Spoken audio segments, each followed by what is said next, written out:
गजा में Hamas, Lebanon में Hezbollah और हाल ही में सीरिया में लड़ रहे इजराइल पर यमन के हूती विद्रोहियों ने हमले तेज कर दिए हैं।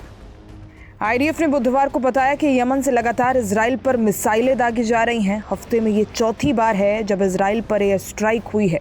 इजरायली सेना का कहना है कि ईरान समर्थित हूतियों ने गजा में युद्ध शुरू होने के बाद से इजरायली धरती पर 200 से ज़्यादा मिसाइलें और ड्रोन से हमले किए हैं। ताज़ा अटैक बुधवार को हुआ।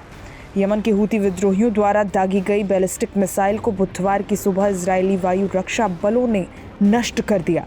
सेना का कहना है ये लगातार दूसरी रात और इस सप्ताह से भी कम समय में चौथी रात है। आतंकियों ने देश के मध्य भाग पर मिसाइल दागी हैं। मिसाइल हमले की वजह से इजराइल के बड़े हिस्से पर सायरन बजाया गया। लाखों लोगों को बंकर या सुरक्षित स्थानों में शरण लेनी पड़ी। इजराइल ने अब हूतियों के खिलाफ युद्ध छेड़ने का ऐलान किया है। इजरायली सेना का कहना है कि ईरान समर्थित हूती विद्रोहियों ने गजा में इजरायल हमास युद्ध के दौरान 200 से अधिक मिसाइलें और ड्रोन दागे हैं।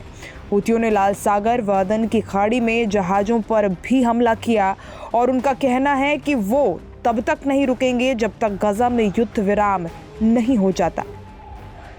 पिछले 10 दिनों में हूतियों ने इजराइल पर 5 बैलिस्टिक मिसाइलें और कम से कम 4 ड्रोन दागे हैं, जिसके बारे में आतंकवादी समूह का कहना है कि वो हमास आतंकवादी समूह के खिलाफ चल रहे युद्ध के बीच गजा के समर्थन में एक अभियान है। वहीं आपको बता दें कि रिपेयर बेयर याकूफ के रहने वाले मोर स्टाइनबर्ग ने बताया कि बुधवार को अचानक अलार्म बजे तो हम शेल्टर में भागे। इसके कुछ मिनट बाद धमाका सुनाई दिया।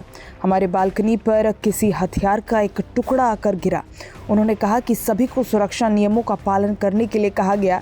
शेल्टर में छुप जाने से जान तो बच रही है, लेकिन इससे रोज़ाना के काम करना मुश्किल हो गया है। एक अफरा तफरी और डर का माहौल हम सब के बीच बना हुआ है। हालिया दिनों में हूतियों के हमलों की वजह से बजे सायरन तेल अवीव, हर्जलिया, रिशॉन लेजियन और कई दूसरे शहर के निवासियों के लिए परेशानी का सबब बन गया है। इजराइल की सरकार ने हूतियों के हमले को बर्दाश्त नहीं करने और कड़ा जवाब देने की बात कही है। यमन में इजराइल की ओर से हवाई हमले भी किए गए। इस सब के बावजूद यमन से हूती हमले का खतरा इजरायली नागरिकों की मुश्किलों को लगातार बढ़ा रहा है। आपको बता दें, यमन के हूती विद्रोहियों की ओर से हालिया दिनों में इजराइल पर हमले की कोशिशें बढ़ती जा रही है।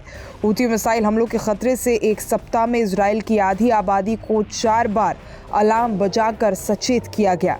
इन हमलों में दैनिक जीवन बाधित हो रहा है और लोग परेशान हो रहे हैं।